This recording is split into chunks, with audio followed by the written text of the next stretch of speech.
ಶಾಂತಿ. ಓಂ ಶಾಂತಿ. ಓಂ ಶಾಂತಿ.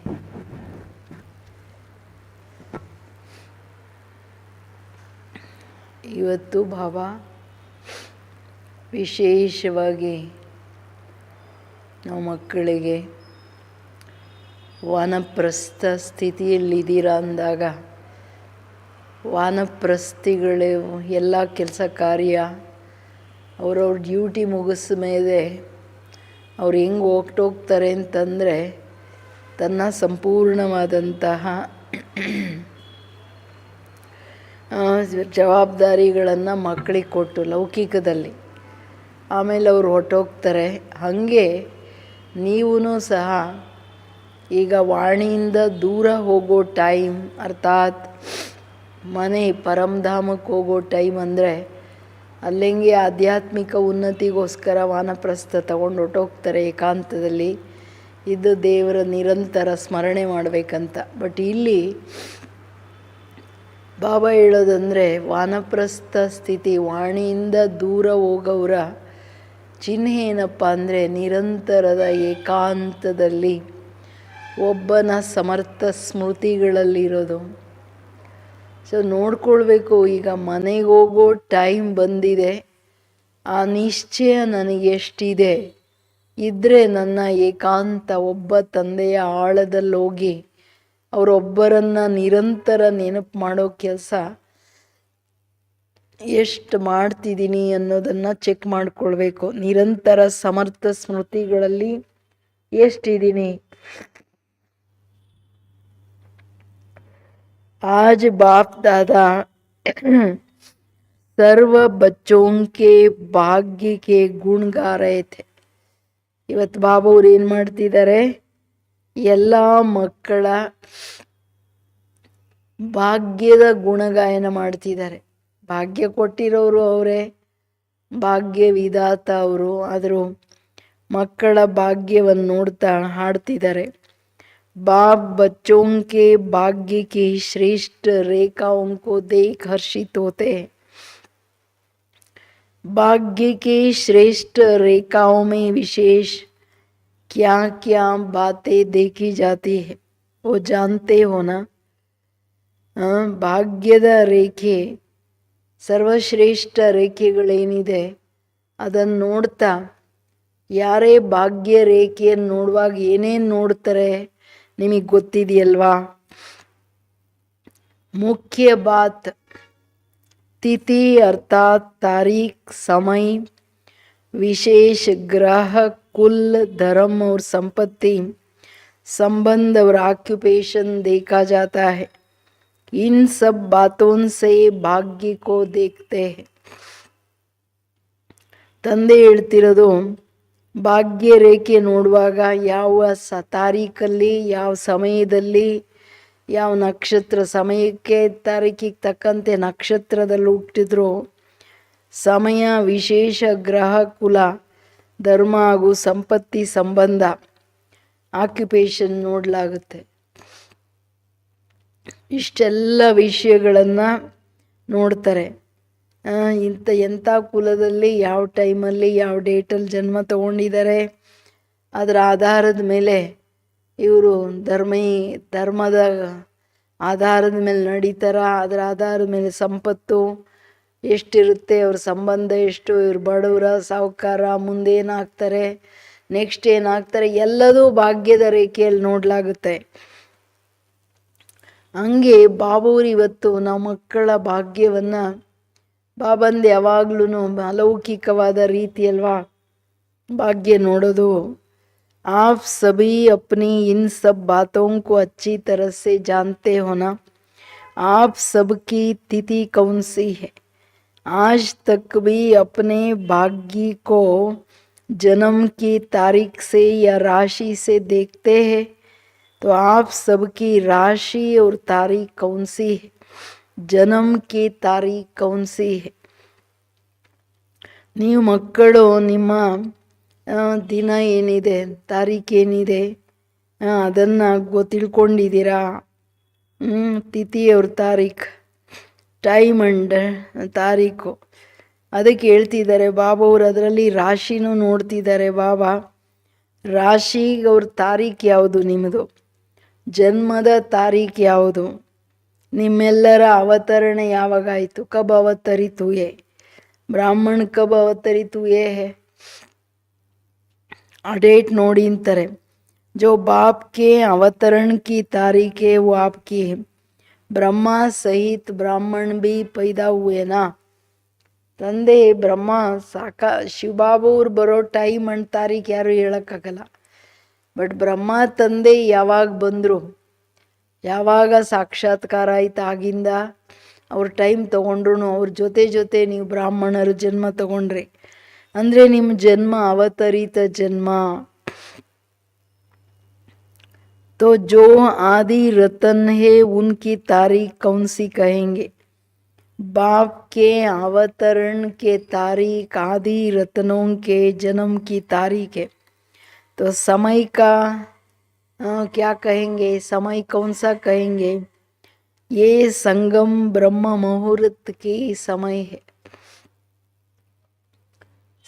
ಭಗವಂತ ಸಾಕಾರ ಸೃಷ್ಟಿಯಲ್ಲಿ ಬ್ರಹ್ಮನಲ್ಲಿ ಅವತರಣೆ ಮಾಡಿದಾಗ ಯಾವ ಸೆಕೆಂಡ್ ರಿಯಲೈಸ್ ಆಗುತ್ತೆ, ಆ ಸೆಕೆಂಡಲ್ಲಿ ಎಲ್ಲ ಬ್ರಾಹ್ಮಣರಂದರೆ ದಾದಿಗಳ ಆದಿರತ್ನಗಳು ಅದೇ ಸಮಯದಲ್ಲಿ ಅದೇ ತಾರೀಖಲ್ಲಿ ಜನ್ಮ ತಗೋತಾರೆ.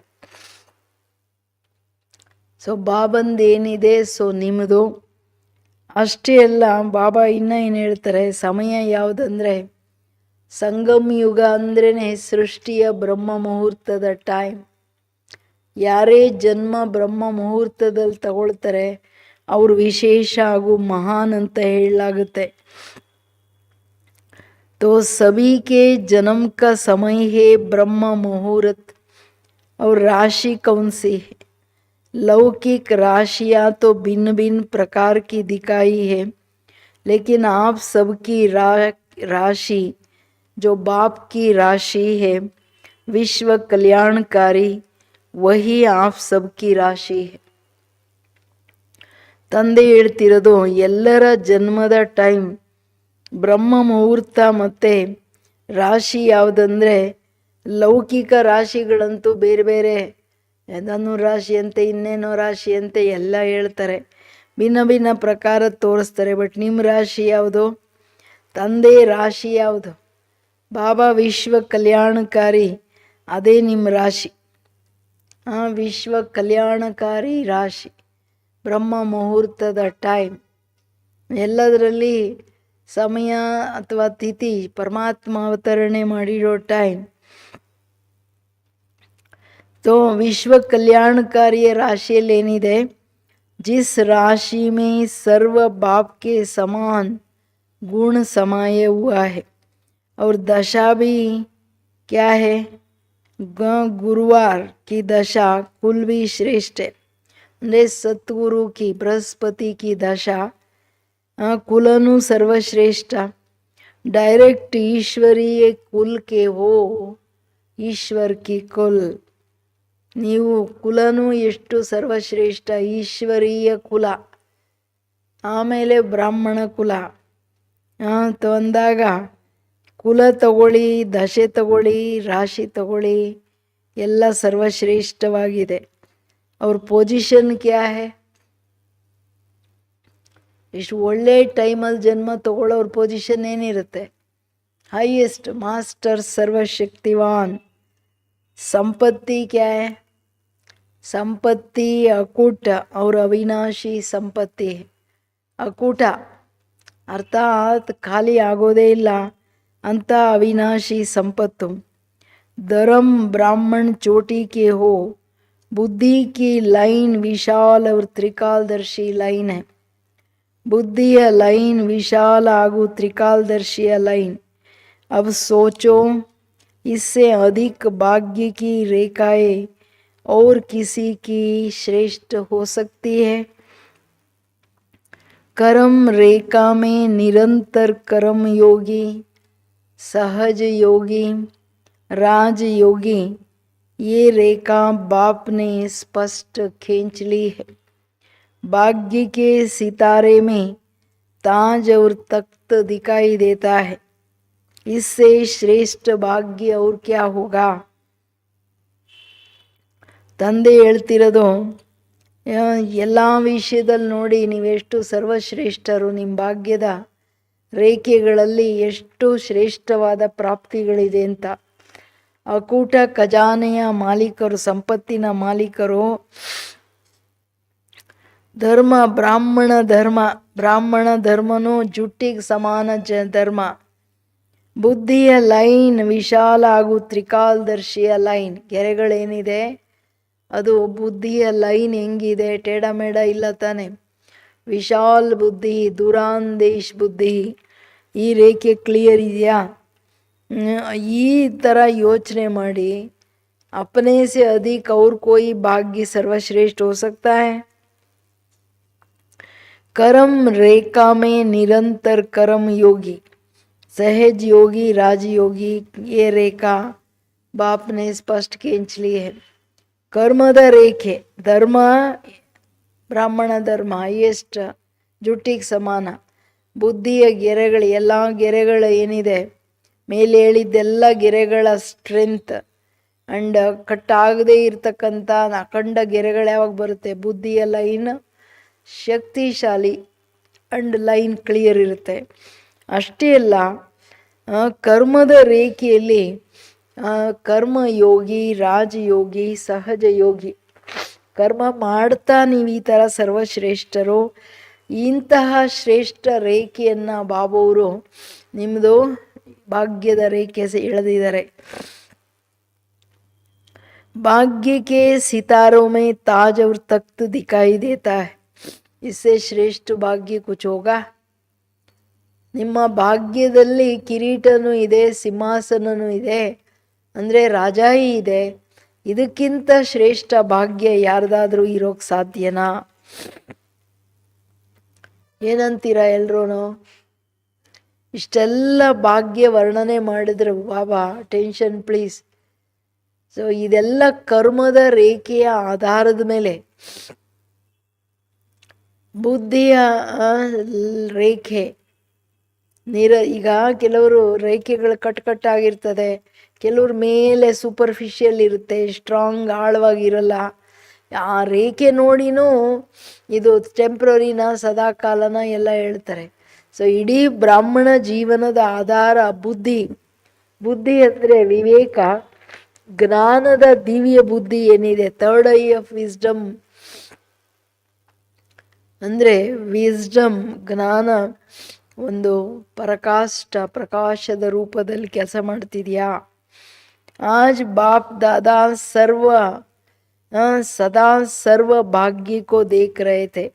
जैसे बाप सर्व के भाग्य को देख हर्षित होते हैं, वैसे आप सभी स्वयं के भाग्य को देख हर्षित होते हो.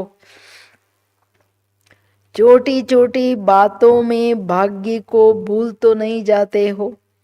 ये छोटी छोटी बातें क्या है?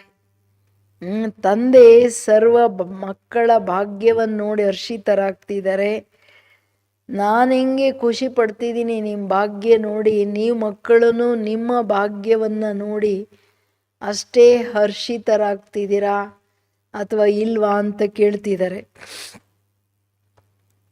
ಅಂದರೆ ಇಡೀ ದಿನಚರಿಯಲ್ಲಿ ನೋಡ್ಕೊಳ್ಬೇಕು, ನಾನು ಎಷ್ಟು ಖುಷಿ ಪಡ್ತಿದ್ದೀನಿ, ಖುಷಿ ಇಲ್ವಾ, ನನಗೆ ಏನಿದೆ, ನನ್ನ ಸ್ಥಿತಿಯಲ್ಲಿ ಏನಿದೆ ಅನ್ನೋದು ನಮಗೆ ಅರ್ಥ ಆಗಬೇಕು.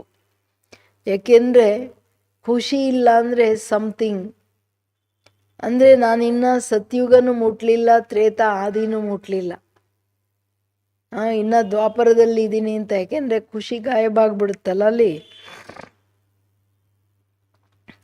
ಅದಕ್ಕೆ ಹೇಳ್ತಿದ್ದಾರೆ ಬಾಬುವರು, ಯಾಕೆ ಭಾಗ್ಯವನ್ನು ಮರಿತೀರಾ? ಏಕೆಂದರೆ ಅದಕ್ಕೆ ಕಾರಣ ದೊಡ್ಡದಲ್ಲ, ಚೋಟಿ ಬಾತೆ, ಚಿಕ್ಕ ಮಾತುಗಳ ಕಾರಣ ಮರ್ತೋಗ್ತೀರಾ. ಅದು ಯಾವುದು?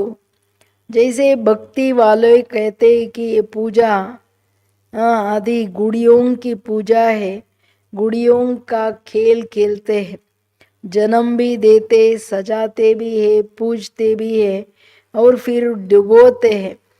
तो इसको आप गुड़ियों की पूजा या गुड़ियों का खेल कहते हो ना, ऐसे ही यहाँ गुड़ियों का खेल क्या होता है? ಭಕ್ತಿ ಮಾರ್ಗದಲ್ಲಿ ಇವರೇನೆಲ್ಲ ಪೂಜೆ ಮಾಡ್ತಾರೆ, ಪ್ರಸಾದ ಇಡ್ತಾರೆ, ಮತ್ತೆ ಭೋಗ ತಿನ್ನಿಸ್ಬಿಟ್ಟು ಅವರಿಗೆ ಡೂಬ್ಜ ಅಂತ ಮುಳುಗಲಿಲ್ಲ ಅಂದ್ರೆ ತೊಗೊಂಡೋಗಿ ಮುಳುಗಿಸ್ತಾರೆ. ಅಂದರೆ ಇದನ್ನೆಲ್ಲ ನೀವೇನು ಹೇಳ್ತೀರಾ? ಬೊಂಬೆ ಆಟ, ಅಂಧಶ್ರದ್ಧೆಯ ಬೊಂಬೆ ಆಟ ಅಂತ ನೀವೇನು ಹೇಳ್ತೀರಾ? ಗುಡಿಯೊಂಕಿ ಪೂಜಾ. ಈ ಬೊಂಬೆಗಳ ಥರ ಪೂಜೆ ಮಾಡಿದ್ರೆ ಈ ಬೊಂಬೆಗಳನ್ನು ತಗೊಂಡೋಗಿ ಅವರೆಲ್ಲ ಆಟ ಆದ್ಮೇಲೆ ಹಂಗೆ ಮಕ್ಕಳು ಹೆಚ್ಚು ಕಡಿಮೆ ಮಾಡಿ ಹೊರಟೋಗ್ತಾರೆ. ಇವರೇನು ಮಾಡ್ತಾರೆ? ಮಕ್ಕಳಿಗಿಂತ ಸರಿ ತಗೊಂಡೋಗ್ಬಿಟ್ಟು ನೀರಲ್ಲಿ ಹಾಕ್ಬಿಡ್ತಾರೆ. ಅದಕ್ಕೆ ಹೇಳ್ತಾರೆ ಬಾಬಾ, ಐಸೆ ಈ ನೀವೇನು ಆಟ ಆಡ್ತೀರಾ? ಇದು ಭಕ್ತರ ಆಟ. ನಿಮ್ಮದೇನು? ಮಾಸ್ಟರ್ ಭಾಗ್ಯ ವಿಧಾತ ಬಚ್ಚೆ ಭಿ इन छोटी छोटी बातों की गुड़ियों के खेल बहुत करते हैं. रियल बात नहीं होती है, लेकिन हिसाब किताब चुकतू होने के लिए व धारणाओं का पेपर लेने के लिए व अपनी स्थिति की चेकिंग होने के लिए ये बातें जीवन में नए नए रूप से आती रहती है. निर्जीव बातें, असार बातें, लेकिन जब सामने आती है जैसे वो जड़ मूर्ति में प्राण भर देते हैं और इतना विस्तार बना देते हैं. एक्यूरेट बाबा ಭಕ್ತಿಯ ಮಾತುಗಳನ್ನು ಕಂಪೇರ್ ಮಾಡಿ ಹೇಳ್ತಿದ್ದಾರೆ. ಅಲ್ಲಿ ಹೆಂಗೆ ಬೊಂಬೆ ಮೂರ್ತಿ ತರ್ತಾರೆ, ಅದಕ್ಕೆ ಪ್ರಾಣ ತುಂಬ್ತಾರೆ, ಆಮೇಲೆ ಅದಕ್ಕೆಲ್ಲ ಪೂಜೆ ಮಾಡಿ ಭೋಗ ತಿನ್ನಿಸಿ ತಗೊಂಡೋಗಿ ಎಲ್ಲ ಮಹಿಮೆ ಮಾಡಿ ನೀರಲ್ಲಿ ಹಾಕ್ತಾರೆ. ಹಂಗೆ ಮಕ್ಕಳೂ ಮಾತುಗಳೇನು ಬರುತ್ತೆ, ಸಂಬಂಧಗಳಲ್ಲಿ ಪರಿಸ್ಥಿತಿ ಏನು ಬರುತ್ತೆ, ಇದು ನಿಮ್ಮ ಲೆಕ್ಕಾಚಾರಗಳನ್ನು ಮುಗಿಸ್ತಕ್ಕಂತಹ ವಿಧಿಗಳಿವೆಲ್ಲ, ರೀತಿಗಳು. ಯಾವ್ಯಾವ ರೀತಿ ಯಾವ್ಯಾವ ಸಂಬಂಧದಲ್ಲಿ ಏನೇನು ಲೆಕ್ಕಾಚಾರ ಇದೆ ಅದು ಹಂಗಂಗೆ ಬರುತ್ತೆ. ನೀವು ಯಾವುದು ರಿಯಲ್ ಅಲ್ವೋ, ನೀವು ರಿಯಲ್ ಅಂದ್ಕೊಂಡ್ಬಿಟ್ಟು ಅದಕ್ಕೆ ಪ್ರಾಣ ತುಂಬ್ತೀರಾ. ಆ್ಯಕ್ಚುಲಿ ಅದು ರಿಯಲ್ ಅಲ್ಲ, ಅದಕ್ಕೆ ಪ್ರಾಣ ಇಲ್ಲ. ಬಟ್ ಮಾತುಗಳಿಗೆ ಪ್ರಾಣ ತುಂಬಿಟ್ಟು ಹಿಂಗಾಗ್ಬಿಡ್ತಾ ಹಂಗಾಗ್ಬಿಡ್ತಾ, ಇವ್ರು ಹಿಂಗೆ ಮಾಡಿದ್ರಾ, ಇವ್ರು ಹಿಂಗೆ ಹೇಳಿದ್ರಾ, ಇದೆಲ್ಲ ನಿರ್ಜೀವ ಮಾತು, ಅಸಾರ ಮಾತುಗಳಲ್ಲಿ ಅದು ನಿಮ್ಮ ಎದುರಿಗೆ ನಿಮ್ಮ ವೈಯಕ್ತಿಕವಾಗಿ ಬಂದಾಗ ಅದರಲ್ಲಿ ಪ್ರಾಣ ತುಂಬಿಡ್ತೀರ. ಫಿರ್ ಇತ್ನಾ ವಿಸ್ತಾರ ಕ ಬನಾ ದೇತೆ. ಎಲ್ಲ ಮನೋಮಯದ ಕಥೆಗಳಲ್ವಾ. ರಾಮಾಯಣ ಮಹಾಭಾರತ ಅದು ನಡೆದಿದ್ದು ಸೂಕ್ಷ್ಮವಾಗಿ, ಅವ್ರು ಕೊಟ್ಟಿದ್ದು ಸ್ಥೂಲ ರೂಪ ಕತೆ ಮಾಡಿಬಿಟ್ರು. वैसे आप सभी भी कभी ईर्ष्या की गुड़िया, कभी वहम की गुड़िया, कभी अनुमान की गुड़िया, कभी आवेश की गुड़िया, कभी रोब की गुड़िया, फिर क्या, अर्थात मूर्ति बनाकर बात रूपी गुड़ियों में प्राण भर देते हो और अनुभव करते हो और कराते हो कि ये सत्य है, यही बात ठीक है, ये प्राण भर देते हो. ಕರೆಕ್ಟ್ ತಾನೇ? ಏನಂತೀರ ಮನೆಯಲ್ಲಿ ಕೂತಿರೋರೆಲ್ಲ? ನೀವು ಹೆಂಗೆ ಅಸಾರ ನಿರ್ಜೀವ ಮಾತುಗಳಿಗೆ ಪ್ರಾಣ ಹೆಂಗೆ ತುಂಬ್ತೀರಾ ಅಂತ ವರ್ಣನೆ ಮಾಡ್ತಿದ್ದಾರೆ. ಮತ್ತು ಏನೇನು ಪ್ರಾಣ ತುಂಬ್ತೀರಾ? ಪ್ರಾಣ ತುಂಬಿದ ಮೇಲೆ ಅದರ ವಿಸ್ತಾರದ ಕತೆಗಳು ಮಾಡ್ತೀರಾ. ಅಲ್ಲಿನೂ ಬುಕ್ ಮಾಡಿಬಿಟ್ರಲ್ಲ, ರಾಮಾಯಣ ಅಂತ ಹೇಳ್ಬಿಟ್ಟಿಲ್ಲ, ದೊಡ್ಡ ದೊಡ್ಡ ಪುಸ್ತಕ ಮತ್ತು 10 ಪುಸ್ತಕ ಒಂದೊಂದು.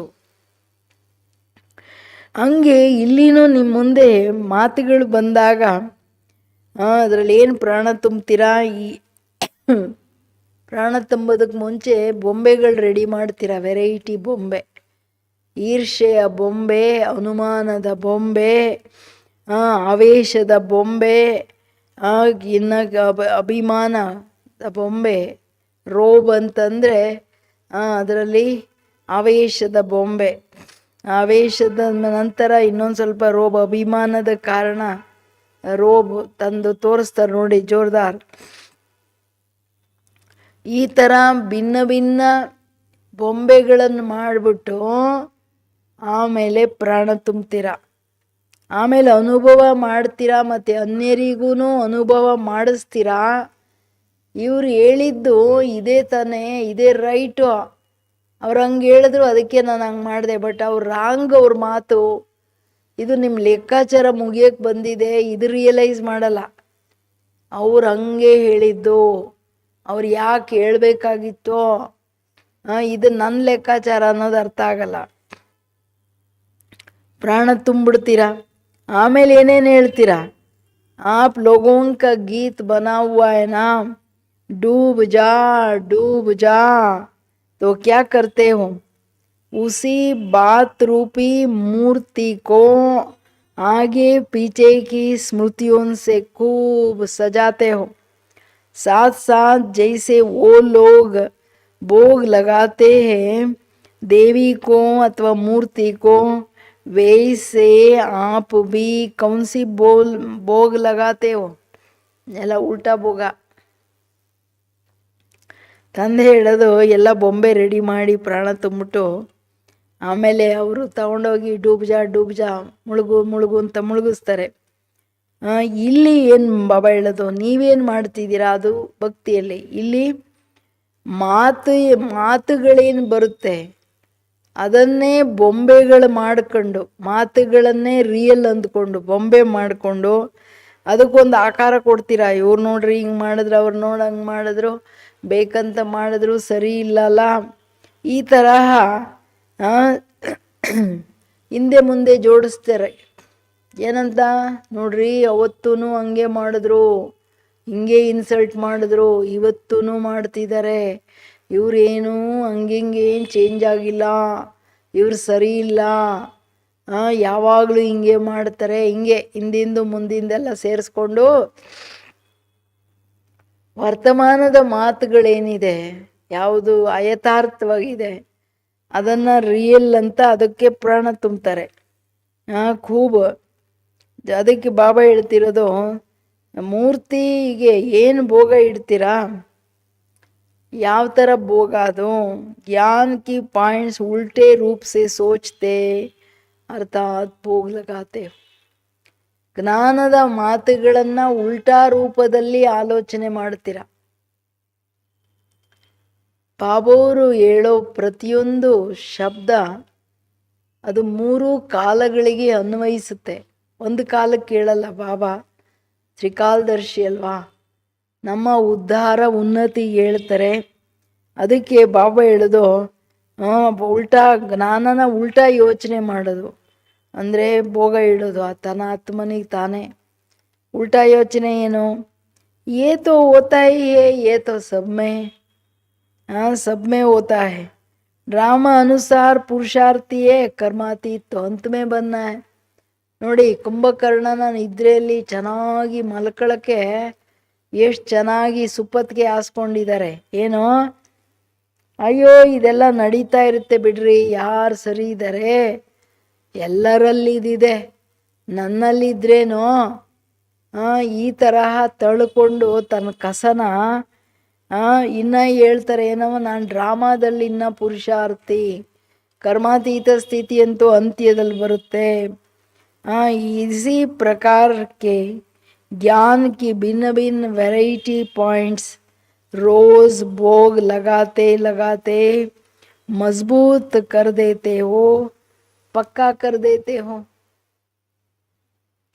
ಇಲ್ಲಿ ದೊಡ್ಡ ಮಾತು. ತಂದೆ ಏನು ಹೇಳ್ತಿದ್ದಾರೆ, ವೆರೈಟಿ ಭಿನ್ನ ಭಿನ್ನ ಜ್ಞಾನದ ಪಾಯಿಂಟ್ಸ್ ಏನಿದೆ ಅದನ್ನು ಅನ್ಯರ ಮನಸ್ಸಲ್ಲಿ ತರೋದು ಅಂದರೆ ತಿನ್ನಿಸೋದು. ಈ ಥರ ನೀವು ಮಾಡ್ತೀರಾ, ಚಕ್ಕರ್ ಹಾಕ್ತೀರಾ. ಡೈಲಿ ಜ್ಞಾನದ ನಿಶ್ಚಯ ಬುದ್ಧಿ ಮಾತುಗಳನ್ನು ಹೇಳಿ ಹೇಳಿ ಅವರನ್ನು ಆ್ಯಕ್ಚುಲಿ ಪಕ್ಕ ಮಾಡಬೇಕು. ನೀವು ಡ್ರಾಮಾನುಸಾರ ನೀವು ಮಕ್ಕಳು ಪುರುಷಾರ್ಥಿಗಳೇ ಕರ್ಮಾತೀತ ಅಂತ್ಯದಲ್ಲಿ ಆಗ್ತೀರಾ ಅಂದರೆ ಎಲ್ಲ ಮೇಲೆ ಹೋಗುವಾಗ ಕೂತ್ಕೊಂಡು ಯೋಗ ಮಾಡಿಬಿಟ್ರೆ ನಾನು ಮೇಲೆ ಹೋಗ್ತೀನಿ ಅನ್ನೋ ಪ್ರಶ್ನೆ ಇಲ್ಲ. ಇದಕ್ಕೆ ಬಹುಕಾಲದ ಅಭ್ಯಾಸ ಬೇಕು, ಅಂತ ಮತ್ತೆ ಸೋಗತೆ. इसी प्रकार के ज्ञान की भिन्न भिन्न वैरायटी पॉइंट्स रोज भोग लगाते लगाते मजबूत कर देते हो, पक्का कर देते हो. ಅಂತ್ಯದಲ್ಲಿ ಆಗೋದು ಈಗೆಲ್ಲಾಗ್ತೀವಿ, ಎಲ್ಲರಲ್ಲಿ ಇದೇ ನಡೀತೆ ಅದೇ ನಡೀತೆ ಅಂತ ಹೇಳ್ಕೊಂಡು ಜ್ಞಾನದ ಭಿನ್ನ ಭಿನ್ನ ವೆರೈಟಿ ಪಾಯಿಂಟ್ಸ್ ಭೋಗ ಇಟ್ಟು ಇಟ್ಟು ತನ್ನ ಸಂಸ್ಕಾರ ಅದರಲ್ಲಿ ಪಕ್ಕ ಮಾಡ್ಕೊಂಡ್ಬಿಡ್ತೀರ, ಮಜಬೂತ್ ಮಾಡ್ಕೊಂಡ್ಬಿಡ್ತೀರಾ ಅಂತಿದ್ದಾರೆ ಬಾಬುವ್ರು. ಇದು ಡೇಂಜರ್ ಅಲ್ವಾ, ಸರಿಯಲ್ಲ ಇದು. ಅದಕ್ಕೆ ಹೇಳ್ತಿದ್ದಾರೆ, ಇದು ಮೂಲ ಮಾತು.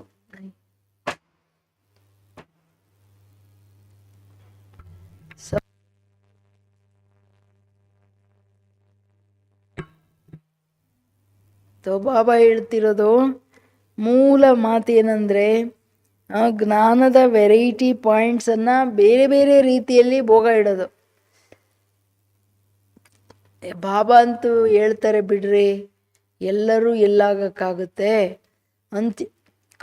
ಅಂತ್ಯದವರೆಗೆ ಮಾಯೆ ಬರ್ತಾ ಇರುತ್ತಲ್ಲ, ಅದಕ್ಕೇನೆ ಇದೆಲ್ಲ ನಡಿಬೇಕಲ್ವಾ, ಇದೆಲ್ಲ ಆಗಬೇಕಲ್ವಾ, ಹೋಗ್ಬೇಕಲ್ವಾ, ಹಿಂಗೆಲ್ಲ ಯಾರ್ಯಾರಿಗೆ ಹೆಂಗೆ ಬೇಕೋ ಹಂಗೆ ಮುರಳಿ ಪಾಯಿಂಟ್ಸ್ ತಗೊಂಡು ಎಲ್ಲರಿಗೆ ಹೇಳೋದು. ಅಂದರೆ ಅವ್ರಿಗೆ ಭೋಗ ಇಡೋದು, ರಾಂಗ್ ಭೋಗ.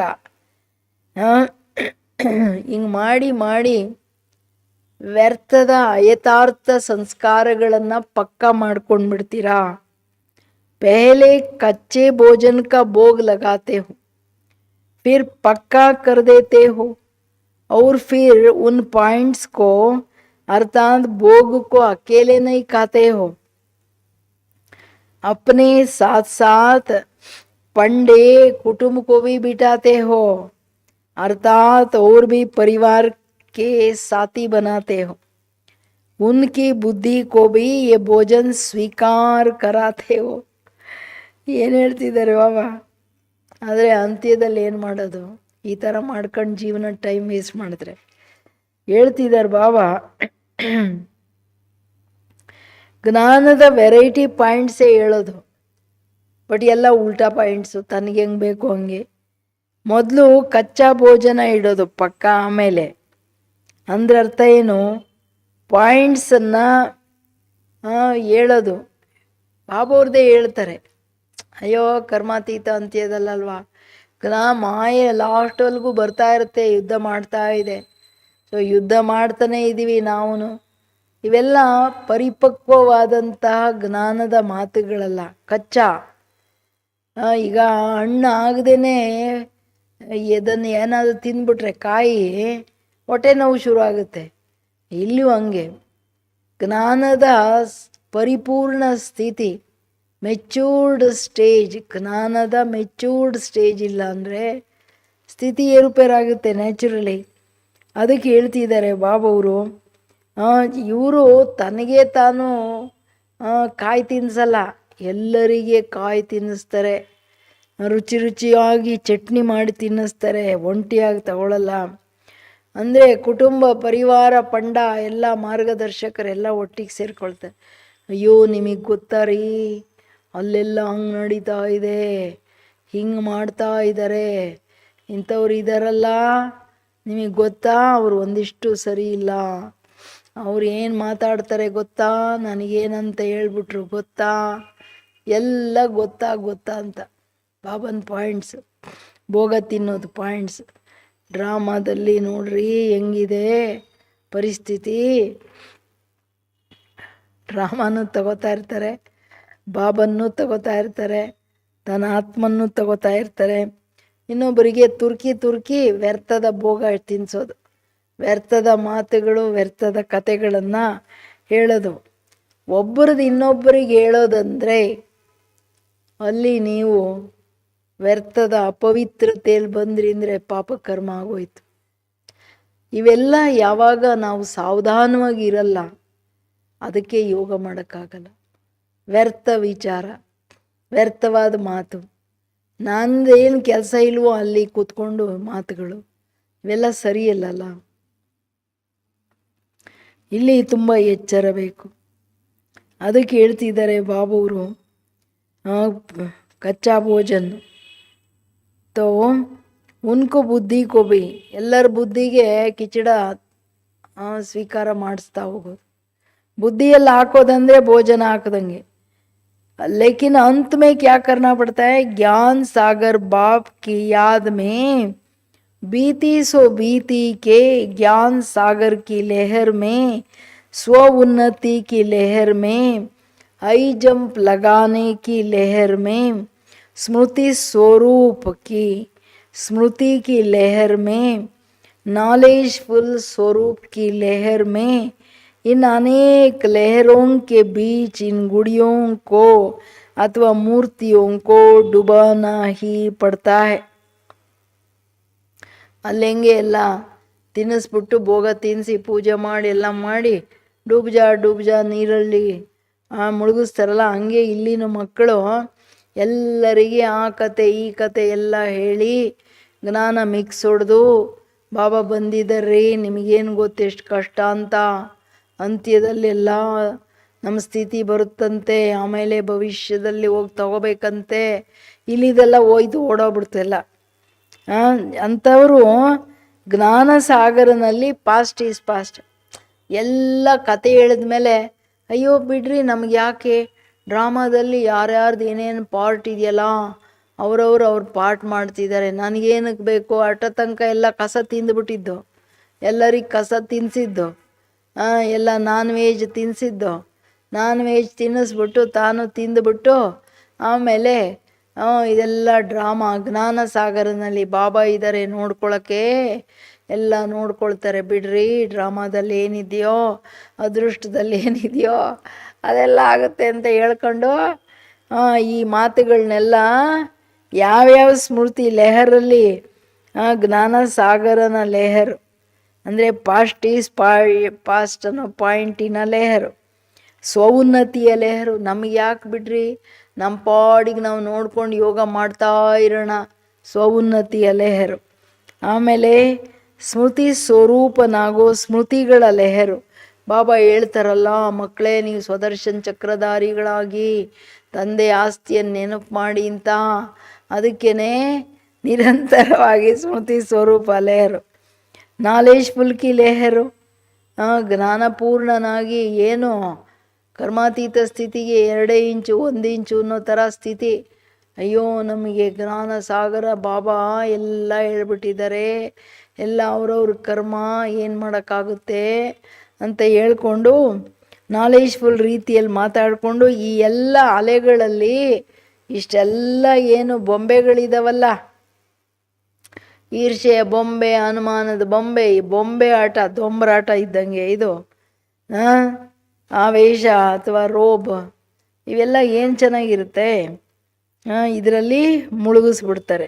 ತೊಗೊಂಡೋಗಿ ಗುಡಿಯ ಈ ಮೂರ್ತಿಗಳನ್ನೆಲ್ಲ ಹಾಕಿ डुबाता है.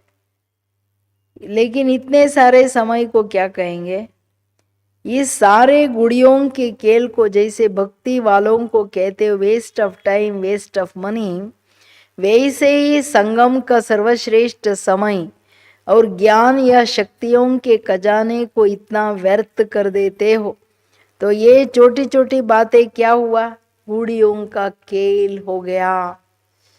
या क्या क्या हो गया, ಗುಡಿಯೋಂಕ ಕೇಲ್. ತಂದೆ ಹೇಳ್ತಿರೋದು ಈ ಎಲ್ಲ ಸ್ಮೃತಿಗಳಲ್ಲಿ ಜ್ಞಾನ ಎಲ್ಲ ಬಾಯಿ ರಿಪೀಟೇಷನ್ ಅಷ್ಟೇ, ಬುದ್ಧಿಯಲ್ಲಿ ಆ ಜ್ಞಾನದ ಆಳದ ಅರ್ಥ ಹೋಗಿಲ್ಲ ಇನ್ನು, ಅದಕ್ಕೆ ಅಭ್ಯಾಸ ಮಾಡಿ ಸ್ವರೂಪ ಆಗಕ್ಕಾಗ್ತಿಲ್ಲ. ಅದಕ್ಕೆ ಫೈನಲಿ ಬಾಬಾ ಹೇಳ್ತಾರೆ ಇದು ಬೊಂಬೆ ಆಟ. ಭಕ್ತರಿಗೆ ನೀವೇನು ಹೇಳ್ತೀರಾ, ಬೊಂಬೆ ಆಟ ಆಡ್ತಾರೆ ಇವರೆಲ್ಲ, ಪೂಜೆಗಳು ಮಾಡ್ಕೊಂಡು ಭೋಗ ಇಟ್ಟು ತೊಗೊಂಡೋಗಿ ನೀರಲ್ಲಿ ಹಾಕ್ತಾರೆ ಅಂದರೆ ಅಲ್ಲಿ waste of money, waste of time, ಸಮಯ ವ್ಯರ್ಥ ಮಾಡೋದು ಅಷ್ಟೇ ಅಲ್ಲ, ಎಲ್ಲ ಜ್ಞಾನ ಗುಣ ಶಕ್ತಿಗಳ ಖಜಾನೆ ವ್ಯಯ ಮಾಡ್ತೀರ. ನಾಲೇಜ್ ಈಸ್ ಎ ಮನಿ ಅಲ್ಲ, ಗುಣಶಕ್ತಿನೂ ಒಂದು ದೊಡ್ಡ ಸಂಪತ್ತು, ಅದನ್ನು ನೀವು ವೇಸ್ಟ್ ಮಾಡ್ತಿದ್ದೀರಾ. ಯಾವುದ್ರಲ್ಲಿ ವೇಸ್ಟ್ ಮಾಡ್ತೀರಾ, ಸಣ್ಣ ಸಣ್ಣ ಮಾತುಗಳು ಬೊಂಬೆ ಆಟದಲ್ಲಿ. ಎಲ್ಲ ಮನುಷ್ಯಾತ್ಮರು ಬೊಂಬೆಗಳ ಥರ ತಾನೆ, ಆತ್ಮ ಇದೆ, ಅವ್ರ ವಿಷಯಗಳು ತಗೊಂಡು ಎಲ್ಲ ನಾಟಕ ಮಾಡೋದಂದ್ರೆ ಏನು ಅರ್ಥ, ಬೊಂಬೆ ಆಟ ಆಗೋಯ್ತು. इस खेल में कभी भी अपने को मस्त मत करो, ಸದಾ ಅಪ್ನೆ ಶ್ರೇಷ್ಠ ಭಾಗ್ಯ ಕೋ ದೇಖೋ. ಎಂದೂ ಈ ಆಟದಲ್ಲಿ ನೀವು ಮಸ್ತರಾಗಿರಬೇಡಿ. ಸದಾ ತನ್ನ ಶ್ರೇಷ್ಠ ಭಾಗ್ಯವನ್ನು ನೋಡ್ತಾರೆ. ಎಲ್ಲ ಪರಿಸ್ಥಿತಿ ಪ್ರಾಬ್ಲಮ್ ನಾಲ್ಗೆ ಸರಿ ಇಲ್ಲದೆ ಇರೋದು, ಮಾತು ಅಲ್ಲಿ ಮಾತು ಇಲ್ಲಿ ಮಾತು, ಅವರೆಲ್ಲರೂ ಪ್ರವೀಣರು ಅಂದ್ಕೊಂಡು ಮಾತಾಡ್ತಾರೆ. ಬಟ್ ರಾಂಗ್ ಅಲ್ಲ. ಜ್ಞಾನವನ್ನು ಬಿಟ್ಟು ಬಾಬಾನು ಕಂಡೀಷನ್ಸ್ ಎಷ್ಟು ಹೇಳ್ತಾರೆ ಮಾತಿಗೆ. ಸಮಯಕ್ಕೆ ಸಂದರ್ಭ ನೋಡ್ತಾ, ಸಮಯ ನೋಡಿ ಸಂದರ್ಭ ನೋಡಿ ವ್ಯಕ್ತಿಯ ಪರಿಸ್ಥಿತಿ, ವ್ಯಕ್ತಿಯ ಭಾವನೆಗಳು, ಸಂದರ್ಭ ನೋಡಿನೇ ನೀವು ಮಾತಾಡಬೇಕು. ಅದು ಮಾತಾಡಿದ್ರೆ ಜ್ಞಾನನ, ಅದನ್ನು ಬಿಟ್ಟು ನೀವು ಇನ್ನೊಂದು ಮಾತಾಡೋಂಗಿಲ್ಲ. ಇವೆಲ್ಲ ಬರೀ ಒಂದು ಮಾತಾಡೋ ಕಂಡೀಷನ್ಸು. ಅದು ಮಾಡಲಿಲ್ಲ ಅಂತಂದರೆ ಇನ್ನೆಲ್ಲ ಕಸತನೇ ಇರುತ್ತೆ, ಬಾಯಿಂದ ಏನು ಬರುತ್ತೆ. ಅದಕ್ಕೆ ಹೇಳ್ತಿದ್ದಾರೆ ಬಾಬುವರು, ನೀವು ಸದಾ ಈ ಬೊಂಬೆ ಆಟದಲ್ಲಿ ಮಾತ್ರ ಬ್ಯುಸಿ ಇರಬೇಡಿ ಮಕ್ಕಳೇ. ತನ್ನ ಶ್ರೇಷ್ಠ ಭಾಗ್ಯವನ್ನು ಮಾಡಿಕೊಂಡು ಭಾಗ್ಯದ ರೇಖೆಯನ್ನು ಎಳೆಯೋದರಲ್ಲಿ, ಆ ಭಾಗ್ಯದ ಖುಷಿ ಸುಖದಲ್ಲಿ ನೀವು ತತ್ಪರರಾಗ್ರಿ ಅಂತಾರೆ. ಆರ್ಡರ್ ವ್ಯಸ್ತ ಮತ್ತು ವ್ಯಸ್ತ ಅಂದರೆ ವ್ಯಸ್ತರಾಗೋದು, ವ್ಯರ್ಥ ಮಾತುಗಳು ಈ ಬೊಂಬೆ ಆಟದಲ್ಲಿ. ಅದು ನೀವು ಮಾಡೋಂಗಿಲ್ಲ. ವರ್ತಮಾನ ಸಮಯಕ್ಕೆ ಪ್ರಮಾಣ ಅಭಿ ವಾನಪ್ರಸ್ಥ अवस्था के समीप हो. ವಾನಪ್ರಸ್ಥಿ ಗುಡಿಯೋं का खेल नहीं करते. ಅವಾಗ ಹೇಳಿರೋದು. ಈಗಂತೂ ಟೈಮ್ ತಲೆ ಮೇಲೆ ಏನೋ ವಿನಾಶಕ್ಕೆ ತಲ್ವಾರ್ ಲಟಕ್ರಾಯ್, ತಲೆ ಮೇಲೆ ವಿನಾಶದ ಕತ್ತಿ ಅಲಾಡ್ತಾ ಇದೆ. ಯಾವಾಗ ಕಿತ್ಕೊಂಡು ಟಬಕ್ ಅಂತ ಬೀಳುತ್ತೋ ಗೊತ್ತಿಲ್ಲ. ಆ ಪರಿಸ್ಥಿತಿಯಲ್ಲಿದ್ದೀವಿ. ಈಗ ವ್ಯರ್ಥಕ್ಕೆ ಟೈಮ್ ಇದೆಯಾ? ಇಲ್ಲ. ಇಂಥವರು ಅಂತಿಮ ಕ್ಷಣದಲ್ಲಿ ಕೂತಿದ್ದೀರಾ. ನೀವು ಈ ಬೊಂಬೆ ಆಟ ಆಡೋದು ಸರಿನಾ? ವೇಸ್ಟ್, ವ್ಯರ್ಥ ಟೈಮು, ವ್ಯರ್ಥ ಖಜಾನೆ. ವಾನಪ್ರಸ್ಥಿ ಏಕಾಂತವ್ರ ಸಿಮಿರಣಮೇ ಇರತ್ತೆ. ಲೌಕಿಕದಲ್ಲಿ ವಾನಪ್ರಸ್ಥಿ ಎಲ್ಲ ಕೊಟ್ಬಿಟ್ಟು ಏಕಾಂತಲ್ಲಿದ್ದು ಸ್ಮರಣೆ ಮಾಡಬೇಕಂತ ಹೇಳ್ತಾರೆ. ಅವ್ರದ್ದು ಸ್ಮರಣೆ ನಮ್ಮದು ಸ್ಮೃತಿ ಅಲ್ವಾ. तो आप सब बेहद के वानप्रस्थी सदा एक के अंत में अर्थात निरंतर एकांत में सदा स्मृति में रहो. ಅವ್ರು ಲಿಮಿಟೆಡ್ ಸ್ಮಶಾನ ವೈರಾಗ್ಯಗಳ ಥರ. ನಿಮ್ಮದಿದು ಬೇಹದ್ ಅನ್ಲಿಮಿಟೆಡ್ ವೈರಾಗ್ಯ ಜಗತ್ತಿನ ಮೇಲೆ, ತನ್ನ ಶರೀರದ ಮೇಲೆ. ನೀವು ನಿರಂತರ ಏಕಾಂತ ಹಾಗೂ ಸ್ಮೃತಿ ಸ್ವರೂಪರಾಗಿ, ಏಕ್ ಬುದ್ಧಿಯಲ್ಲಿ ಒಬ್ಬರು ಅವರ ಆಳದ ಚಿಂತನೆ ನಡೀತಾ ಇರಲಿ. ಬಾಬಾನಿ ಶಾಂತಿ ಸಾಗರ, ಪ್ರೇಮ ಸಾಗರ, ಆನಂದ ಸಾಗರ, ದಯಾ ಸಾಗರ. ನೀನು ಸರ್ವಶಕ್ತಿವಂತ. ಒಂದೊಂದು ಮಹಿಮೆ ಮಾಡ್ತಾ, ಒಂದೊಂದು ಗುಣ, ಆ ಶಕ್ತಿಗಳನ್ನು ಅಳವಡಿಸ್ಕೊಳ್ತಾ ಹೋಗೋದೇನಿದೆ ಅದು ತುಂಬ ಇಂಪಾರ್ಟೆಂಟು. ಸಿಮಿರಣ್ ವಾನಪ್ರಸ್ಥಿ. आप बेहद के वानप्रस्थी सदा एक के अंत में अर्थात निरंतर एकांत में सदा ಸ್ಮೃತಿ ಸ್ವರೂಪ ರಹೋ. ಅಲ್ಲಿ ಸ್ಮರಣೆ, ಇಲ್ಲಿ ಸ್ಮೃತಿ ಸ್ವರೂಪನಾಗೋದು. ಅದಕ್ಕೆ ನಿರಂತರ ಒಬ್ಬ ತಂದೆಯ ಅಂತ್ಯ ಏಕಾಂತದಲ್ಲಿ ನಿರಂತರವಾಗಿರಿ. ಯಹೇ ಬೇಹದ್ಕೆ ವಾನಪ್ರಸ್ಥಕಿ ಸ್ಥಿತಿ. ಬಾಬಾ ಹಂಗೆ ಹೇಳ್ತಾ ಡ್ರಿಲ್ ಮಾಡಿಸಿದ್ದಾರೆ. ये स्थिति अच्छी नहीं लगती है. जो चीज़ अच्छी लगती है वो सदा याद रहती है ना. अब बाप व आप क्या चाहते हो? एक ही बात चाहते हो, बाप और बच्चे समान हो जाए. कि बाप क्या चाहते हैं और आप क्या चाहते हैं? हाँ, बाप समान. बाबा भी क्या चाहते हैं? याद में समाये रहे, समाना नहीं, समाये रहे. ಸಮಾನ ಬನ್ನಾಯಿ ಸಮಾನ ಹೇ. ಬಾಬೋರು ಎಷ್ಟು ಪ್ರೀತಿಯಿಂದ, ಎಷ್ಟು ವೆರೈಟಿಯಾಗಿ ನಮಗೆ ಉತ್ತರ ಕೊಡ್ತಾರೆ. ಏನು ಹೇಳ್ತಿದ್ದಾರೆ ಬಾಬಾ? ಮಕ್ಕಳೇ, ಯಾವುದು ಈ ಪ್ರಿಯವಾಗಿರುತ್ತೆ ಅದನ್ನೇನು ಸದಾ ಬರಬೇಕು. ಈಗ ಬಾಬನ ಮೇಲೆ ಅಂತ ನಿಮಗೆ ತುಂಬ ಅಗಾಧವಾದ ಪ್ರೀತಿ ಇದ್ದರೆ ಬಾಬನೇನು ಸದಾ ಇರಬೇಕು ನಿಮಗೆ. ಅಂದರೆ ಸದಾ ತಂದೆಯ ಪ್ರೀತಿಯಲ್ಲಿ ಮುಳುಗಿರಬೇಕು ಅಂತ, ಲವಲೀನ. ಆದರೆ ಲೀನ ಆಗೋ ಮಾತಿಲ್ಲ ಇಲ್ಲಿ. ಭಗವಂತನೊಳಗೆ ಲೀನ ಆಗೋಕ್ಕಾಗಲ್ಲ. ಬಟ್ ಅವನ ಪ್ರೀತಿಯಲ್ಲಿ ಲವಲೀನ ಆಗೋದು. ಲವಲೀನ ಆಗೋದಂದ್ರೇ ತಂದೆಯ ಸಮಾನರಾಗೋದು. ಫ್ರೆಂಡ್ಶಿಪ್ ಅಂದರೆ ಸಮಾನತೆ ಇರಬೇಕಲ್ಲಿ. ಗೊತ್ತಾಯ್ತಾ? ಬಾಬವ್ರು ಏನು ಬಯಸ್ತಾರೆ, ನೀವೇನು ಬಯಸ್ತಿದ್ದೀರಾ? ತಂದೆಯ ಸಮಾನರಾಗಬೇಕನ್ನೋದು ಎಲ್ಲ ಮಕ್ಕಳ ಇಚ್ಛೆ. ಬಾಬಂದು ಇಚ್ಛೆನೂ ಅದೇ, ನನ್ನ ಮಕ್ಕಳೆಲ್ಲ ನನ್ನ ಸಮಾನರಾಗಲಿ ಅಂತ. ये सीज़न स्वरूप देखने की है या सिर्फ सुनने की है? ಈ ಸೀಸನ್ ಏನು ನಡೀತಿದೆ ಬರೀ ನೋಡೋದ ಕೇಳೋದ? फिर सुनाएंगे कि समय क्या पुकार रहा है, भगत क्या पुकार रहे हैं, दुखी अशांत आत्माएं क्या पुकार रही है, धर्म नेताएं वैज्ञानिक राजनीतिक क्या पुकार रहे हैं, प्रकृति भी क्या पुकार रही है. सब प्रकार की आत्माएं उनकी पुकार, हे उपकारी आत्माएं सुनने में आती है या गुड़ियों के खेल में ही बिजी रहते हो. ಎಲ್ಲರೂ ಧರ್ಮನೇತರಿರಲಿ, ನೇತರಿರಲಿ, ಧರ್ಮಪಿತರಿರಲಿ, ಎಲ್ಲರೂ ಕೂಗಾಡ್ತಿದ್ದಾರಲ್ಲ. ರಾಜನೈತಿಜ್ಞರೂ ಮೇಲ್ ತೋರಿಸ್ಕೊಳ್ಳಲ್ಲ, ಒಳಗಡೆ ಎಷ್ಟು ದ್ವಂದ್ವ ಇದೆ. ಸೊ ನೀವೆಲ್ಲರೂ ಈಗ ನಿಮ್ಮೆಲ್ಲರ ಕೂಗೇನು? ಹೇ ಉಪಕಾರಿ ಆತ್ಮಗಳೇ ಕೇಳುತ್ತಾ, ಅಥವಾ ಬೊಂಬೆ ಆಟದಲ್ಲಿ ಬ್ಯುಸಿ ಇದ್ದೀರೋ, ಅವರೆಲ್ಲರೂ ನಿಮ್ಮನ್ನು ಕರೀತಾರೆ, ನಿಮ್ಮನ್ನು ಕೇಳ್ತಿದ್ದಾರೆ. ಹೇ ಉಪಕಾರ ಮಾಡೋ ಆತ್ಮಗಳೇ, ನೀವು ನಿಮ್ಮ ಸಣ್ಣ ಸಣ್ಣ ವಿಷಯದಲ್ಲಿ ಬೊಂಬೆ ಆಟದಲ್ಲಿ ಬ್ಯುಸಿ ಇದ್ದೀರೋ, ನಮಗೆ ಕೊಡ್ತೀರೋ? ಆದರೆ ಎಲ್ಲರ ಕೂಗೇನು ಅದನ್ನು ನಾನು ಹೇಳ್ತೀನಿ. ಆಪ್ ಲೋಗ್ ಬಿ ಕಲ್ ಅಮೃತ ವೇಳೆ ಸುನ್ನ. ನೀವು ಅಮೃತ ವೇಳೆನೋ ಅವ್ರ ಆಲಾಪ ಏನು, ಕೂಗೋದೇನು, ಕಿರ್ಚೋದೇನು, ಆತ್ಮಗಳು, ವಿಶ್ವದ ಆತ್ಮಗಳು. ಈಗಂತೂ ಆಲಾಪ ಜಾಸ್ತಿ ಆಗೋಯ್ತಲ್ವಾ? ಎಲ್ಲರೂ ಕೂಗ್ತಾ ಕಿರ್ಚ್ತಾ ಒಂದು ಕ್ಷಣ ನಮಗೆ ಶಾಂತಿಯ ಅನುಭವ ಮಾಡಿಸಿ, ಒಂದು ಕ್ಷಣ ದರ್ಶನ ಕೊಡಿ, ಒಂದು ಕ್ಷಣ ನಮಗೆ ಮುಕ್ತಿಯ ಅನುಭವ ಮಾಡಿಸಿ, ಇದನ್ನು ಹೇಳ್ತಿದ್ದಾರೆ ತಾನೆ. ಸೊ ಅದಕ್ಕೆ ಹೇಳ್ತಿದ್ದಾರೆ ಬಾಬಾ, ಆತ್ಮಗಳು ಕೇಳ್ತಿದ್ದಾರೆ, ನೀವೇನು ನಿಮ್ಮದ್ರಲ್ಲಿ ಬ್ಯುಸಿ ಇದ್ದೀರೋ, ಉಪಕಾರ ಮಾಡ್ತಿರೋ, ಏನು ಮಾಡ್ತೀರಾ? ಶಿವ ಬಾಬಾ ಕೇಳ್ತಿದ್ದಾರೆ. ಯಾಕೆಂದರೆ ದುಃಖಿ ಅಶಾಂತ ಆತ್ಮಗಳು, ಭಕ್ತರು ಎಲ್ಲರೂ ಕೂಗ್ತಿದ್ದಾರೆ. ಧರ್ಮನೇತರಷ್ಟೇ ಅಲ್ಲ, ವಿಜ್ಞಾನಿಗಳೂ ಮಾಡ್ತಿದ್ದಾರೆ, ರಾಜನೀತಿಯಲ್ಲಿರೋರು, ಜೊತೆಗೆ ಪ್ರಕೃತಿನೂ ಕೂಗ್ತಾ ಇದೆ. ಬಾಬಾ ಫಸ್ಟೇ ಹೇಳ್ಬಿಟ್ರು, ಪ್ರಕೃತಿ ಕೇಳುತ್ತೆ, ಬಾಬಾ ನಾವು ಎಲ್ಲ ಕ್ಲೀನ್ ಮಾಡಿಬಿಡ್ಲಾ, ಆರ್ಡರ್ ಕೊಟ್ಬಿಡು ಅಂತ